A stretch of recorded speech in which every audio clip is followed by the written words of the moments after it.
Un sorriso emozionato, il trofeo stretto tra le mani e la soddisfazione di chi ha trasformato passione e studio in un successo nazionale è Linda Poloniato, studentessa del Maffioli di Castelfranco Veneto, una delle protagoniste assolute della gara nazionale degli istituti alberghieri 2026. Sono molto emozionata, so di aver lavorato tanto e è un bel traguardo. È un grande onore perché dimostra il mio impegno, quanto ho lavorato in questi mesi di lunga preparazione e sono veramente orgogliosa di quello che mi sono portata a casa stasera. Nella splendida cornice di Villa Corner della Regina a Villorba si sono sfidati studenti provenienti da 23 istituti alberghieri italiani tra cucina, sala bara e accoglienza turistica. Noi dobbiamo distinguerci e dobbiamo distinguerci verso l'alta qualità.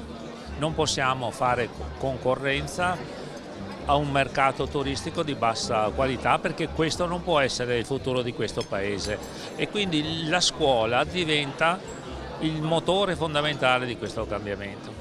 Una competizione ad altissimo livello fatta di tecnica, lingue straniere, creatività e professionalità. A conquistare la categoria sala bara e vendita è stata nuovamente Linda Poloniato, che ha fatto incetta anche di premi speciali per il miglior servizio di sala, la degustazione e la tecnica bar.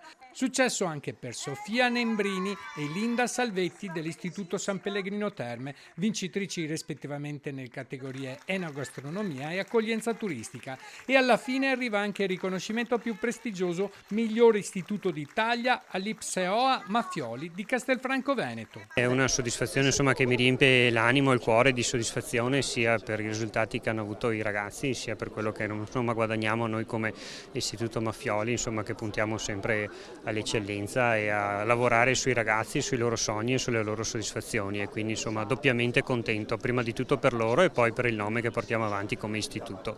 Un risultato che premia studenti e insegnanti, ma anche il valore della formazione alberghiera veneta, sempre più punto di riferimento tra tradizione, ospitalità e nuove competenze.